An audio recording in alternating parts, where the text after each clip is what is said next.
A man who is settling for less than his potential, he starts to change. He becomes soft on ambition. There's no real drive to affect change in his life anymore. He becomes extremely critical of other people. His ability to create consistency begins to fade, and compromise becomes his new normal. His health is no longer a priority, so he remains unhealthy mentally and physically for the long term. He spends a significant amount of time judging other people, like he has the solution to fix everyone's life but his own. So when somebody gets close to him, he assumes they must be judging him too. In reality, what is happening, it's projection. And the people closest to him, the ones rooting for him, the ones that want him to win, they become the target of that man's frustration.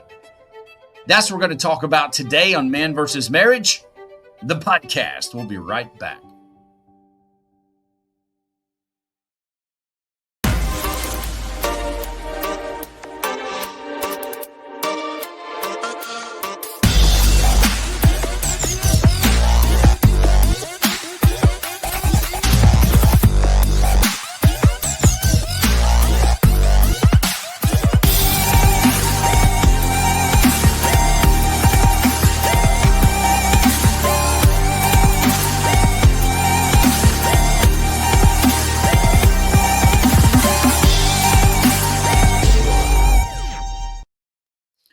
Welcome back to another episode of Man vs. Marriage. It is I, your humble servant, the Q Dog in the Moran family studio, and I want to get right into this one with you. It's called The Critical Man.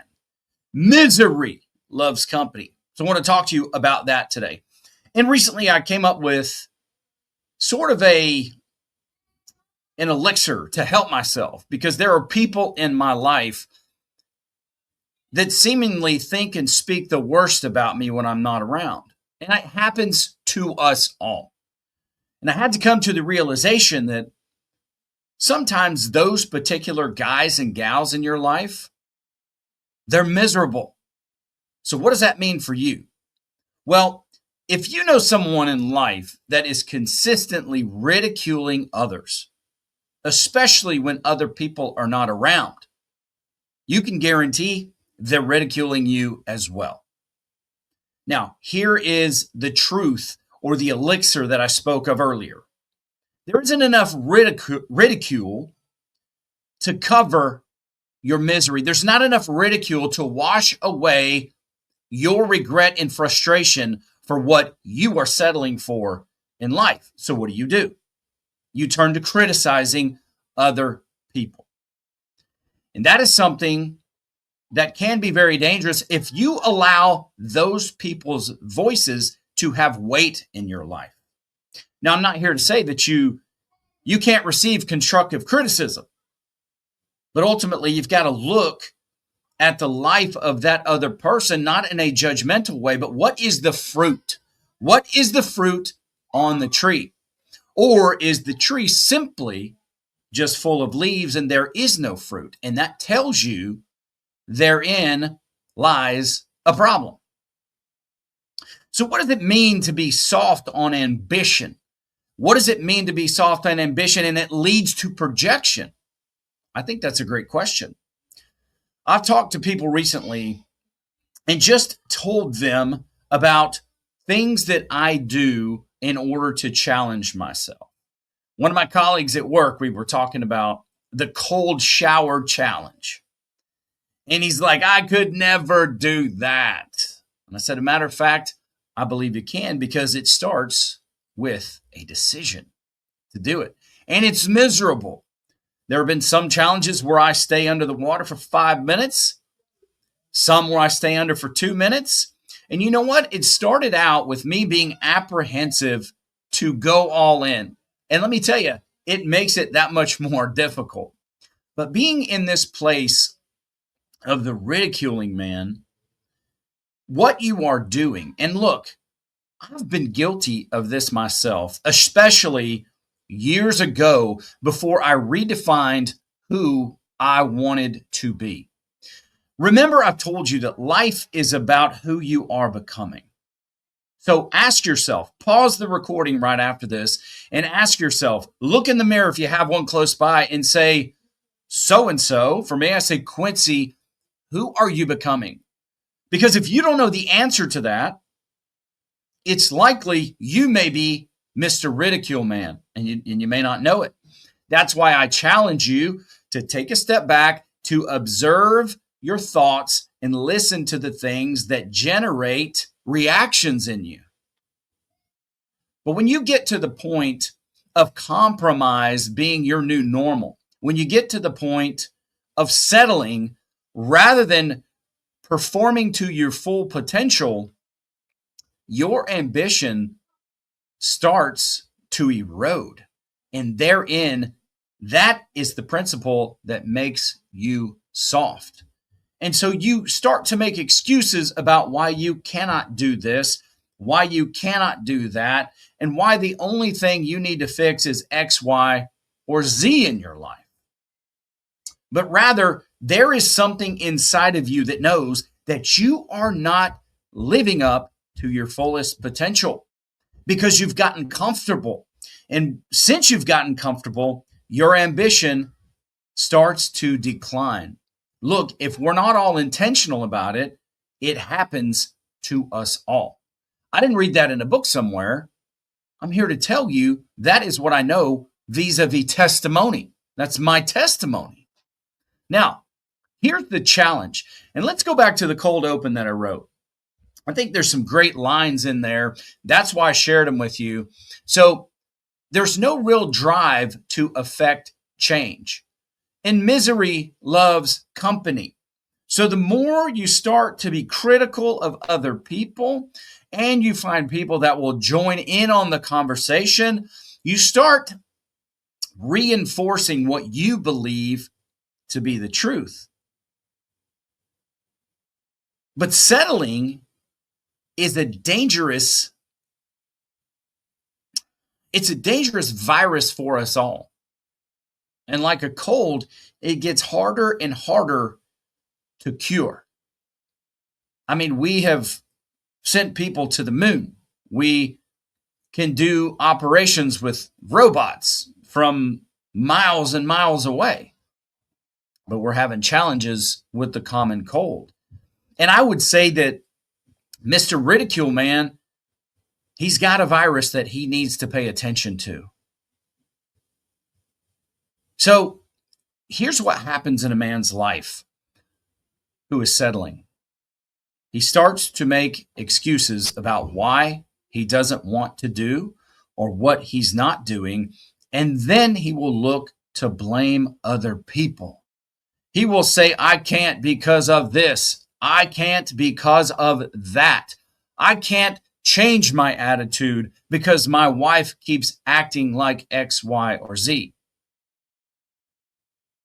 And look, when we judge other guys, I'm not talking about a great competitive arena where we're playing sports and there is judgment involved.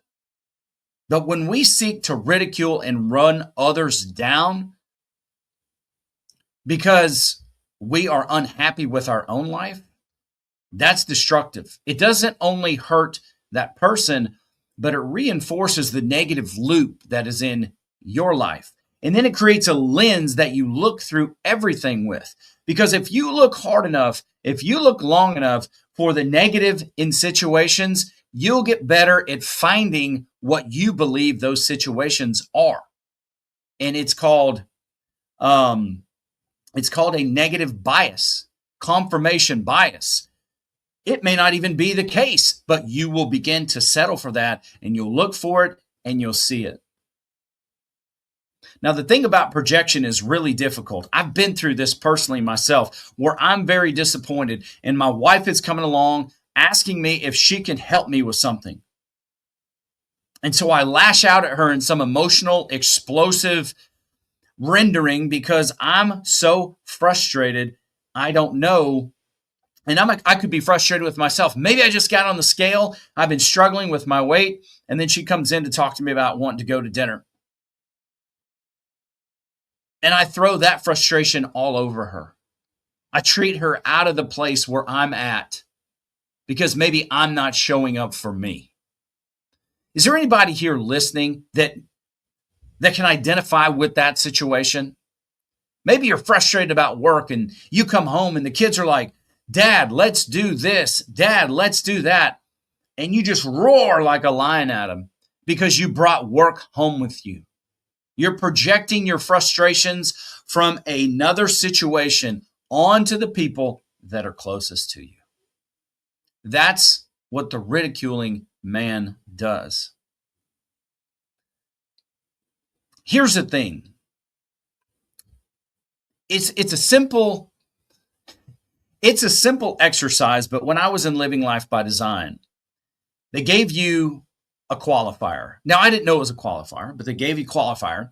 They said, when I say go for the next 30 seconds, I want you to write your name as many times as possible. And then I want you to count them, and then they're going to judge who was the winner, the quantity.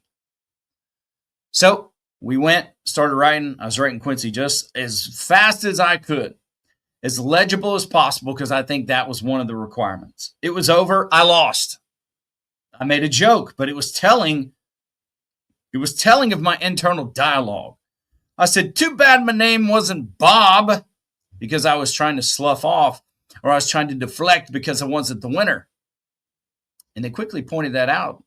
Said, hey, we're not here to make excuses. Your name is what your name is. And so what other areas in your life are you making excuses for because you're not achieving your goal? And I had to sit back and go, wow, that is a great point. Now you may say, oh, you were just kidding. But you know the saying goes, there's 10% truth in every joke. I don't know who made that up, but there was some truth in that because I had to come to terms with some things in my own life. Now, here's the thing. What's the other piece of projection? For men that are not showing up in their own lives, for men that don't have that internal credibility that's built within them, for men that are not living up to their potential, they are sitting around and judging other people. And they're judging them harshly with their words and with their thoughts. Now, they may not be bold enough to say this to people's faces, but they are ridiculing people like crazy. And they got an opinion about everybody. And what happens when you get around those people is that the hard work you're doing, you're not shoving it in their face. I can speak for me and say, I'm not shoving it in your face. But it exposes the work they are not doing. And so it makes them uncomfortable. And so because there is that uncomfortability, it creates sort of an anxious feeling, and that feeling has got to go somewhere because it cannot stay inside. It makes you like a cat on a hot tin roof. You feel me? So I wrote this down. I wrote hard work, self-discipline, and endurance create light. Now, those suffering from stagnation, they find themselves feeling alone in the dark. So when you come around, the light that you carry exposes the reality of the darkness they are trying to hide or trying to cover. So it's not really even about you. And that's one of the other things right here that I was talking to you about, where it says the people closest to him, the people closest to these kinds of people, these are the ones that are actually rooting for them. And what happens? They become the target of that man's frustration. And so the ridicule gets turned on him. Sometimes it's to his face. Sometimes it's behind his back. But it's no good nonetheless. And look, I'm not here to say again that we shouldn't take some constructive criticism, but it's got to be from the proper source. People that are stepping forward in their lives and challenging themselves, not people who are remaining comfortable making excuses. Soft ambition can equal self-judgment.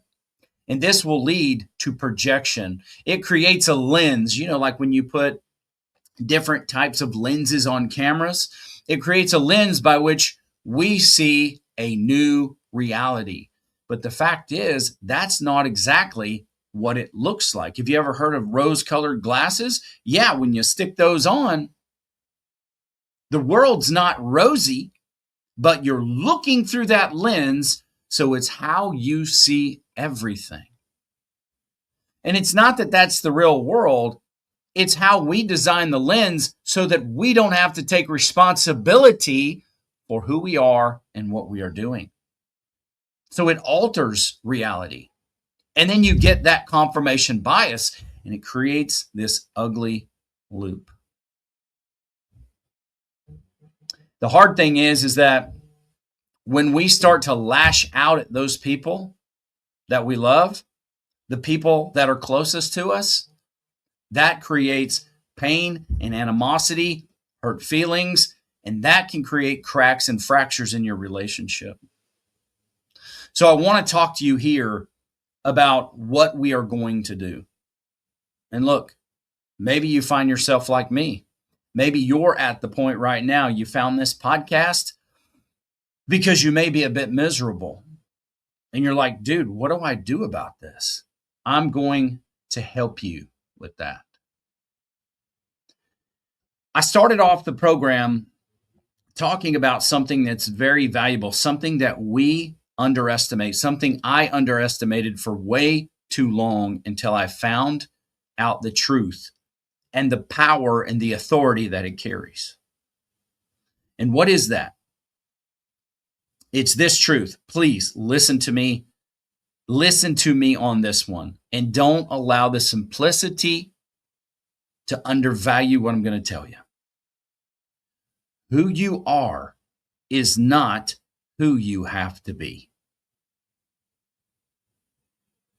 When I realized that, when I came to terms with the condition of my present time, when I came to terms that that doesn't have to define me and who I am and where I'm going, it changed the game entirely. Because I started to assume back the authority that I surrendered. Because I identified things in my life that I was not proud of. I identified vows that I made in my relationship that I was not living up to.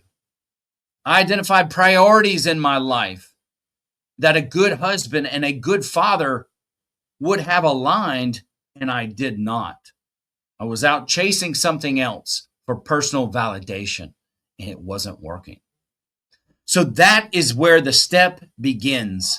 That's where it begins, when you realize that who you are is not who you have to be. And then you make the decision to define who you want to be. Now, I would be remiss if I didn't share this particular transformation that changed my life completely. And at the point in time, I had already been a Christian for 17 years of my life. But guess what? I didn't realize the true impact of Christ and the transformation that he could align within me, like making me someone new. But there's a reality to that. Now, you can do this and you can get by on discipline because discipline works. But it's not going to transform you, the man on the inside. That is what Jesus Christ offers. That is what the difference is. That's what we call the game changer. If you're not religious, I get it. I get it. But I'm here telling you about a testimony, not just something I read in a book. This is what I've walked through. So I'm offering you what I have walked through.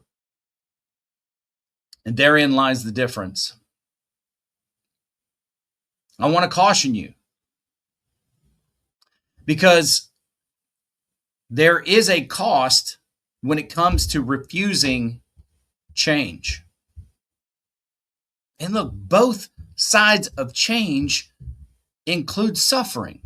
It's part of the human experience. It's temporary, but it's part of the human experience. So what is the cost of not changing? I can tell you a few. Maybe when your children grow up and they move out of the house, maybe you have an empty nest situation where you don't know your wife and she doesn't know you, and you haven't been intentional about building your relationship. And so now that the kids are gone, there's no longer a distraction in between your relationship and you don't know each other. So it creates distance. What about with your health? There's a cost to not changing. What is it? Morbid obesity. You may say, hey, dude, what do you know about that? I know plenty. I was almost 400 pounds and I had to get my life in order. I had to get my priorities straight. So what is the greater cost to not changing? Man, it's heart disease is in your future. It's diabetes in your future. And that is dangerous. How are you going to be around for your family and your grandchildren and your great-grandchildren? How are you going to do that if you're not healthy? Here's the other side of that. It can create distance in your relationship. I'm not just talking about the empty nest. I'm talking about distance that starts to create gaps, that breeds resentment, that turns into bitterness when it's not addressed and it's not forgiven. And then your intimate life starts to wane. And then it starts to go away and you start to resent her because you guys are not having sex. You're not having intimate connection anymore. So you might fall into a lifestyle of pornography. And that can be a consequence of not getting your life in order. I know this sounds like super grandiose. And the fact is that it is a big deal. It is a very big deal. But it's something that you can make a decision and that you can begin to rectify. Now, that's for the man that may be the critical man. If you are the man who's being criticized by Mr. Critical, I encourage you to, like currency, assign a value to the information that's coming out. It's hard to do, especially when it's people that you love, especially when it's people that you care about, especially when it's people that you would do anything in this life for. But there comes a time and place where you start to devalue that currency because it's not about you. It is about them. And until that guy or that gal comes to a place in their life where they really see the light and they take personal responsibility for their own actions, that's not going to change. Because misery loves company. Misery loves comfort. And that's not where you are. And it's okay that that's not where you are. And look, I'm not saying, and I don't believe you're saying either, that you're better than anybody. What you are is you're willing. You're willing to go and do it. And you're not looking at all these people. You're not judging these people who aren't making the decision. You just see the potential in those people. And so you want to provide some sort of path, should they choose. So I encourage you to keep going forward.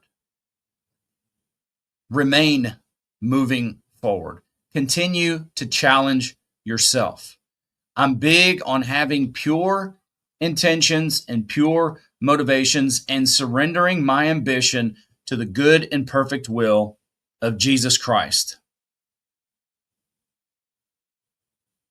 So lay that down and walk it. Walk it every day. Continue to grow. Continue to grow. I'm going to close out with this cold open again. I appreciate you guys' patience with me as I'm getting used to these new glasses because it makes it more and more difficult to read. And so, again, thank you very much. Hey, listen, whether you're the ridiculing man or you're the ridiculed, you want to talk about it, I got your back. Reach out to me, Quincy at Manvsmarriagepodcast.com. I'm going to close out with this. A man who is settling for less than his potential starts to change. He becomes soft on ambition. There's no real drive to affect change. He becomes extremely critical of others. It's like he has the ability to fix everyone else's life but his own. His ability to create consistency begins to fade, and compromise becomes the new normal. His health is no longer a priority, so he remains unhealthy in the long term. He spends a significant amount of time judging other people, so when someone gets close to him, he assumes they must be judging him as well. In reality, what is happening is this is projection. And the people closest to him, the ones rooting for him, become the target of that frustration. As we close here, if you're fortunate, the cost of refusing change is regret alone. And that's a very high price to pay, especially now that you know you have the opportunity to make a difference. If you're not fortunate, the cost becomes regret, and there's plenty of collateral damage that comes along with the potential of losing your family.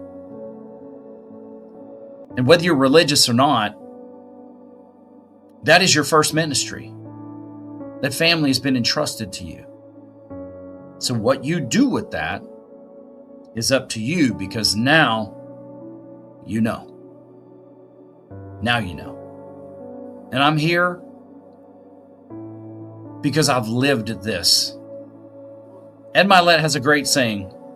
He says, you're most equipped to help the man or the person that you used to be. And so this is one of those moments when I'm preaching to the choir. You have the ability to change your direction. What are you going to do about that today? Thank you very much for listening. I really can't thank you enough. And I'm looking forward to hearing your feedback from around the world. How can I help you?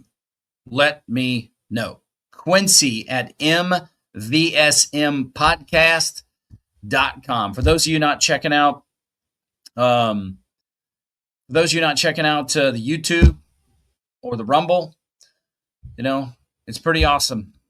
I had some graphics made today. I totally forgot, but they're all in the Saved by the Bell format. I really liked it. It's a shame that I didn't get those graphics up. I just got carried away in the message. So with that, you know how to reach me, Quincy at mvsmpodcast.com. Listen, I've revamped quincymoran.com. I ask you to go there and to check it out. I put some great content up there.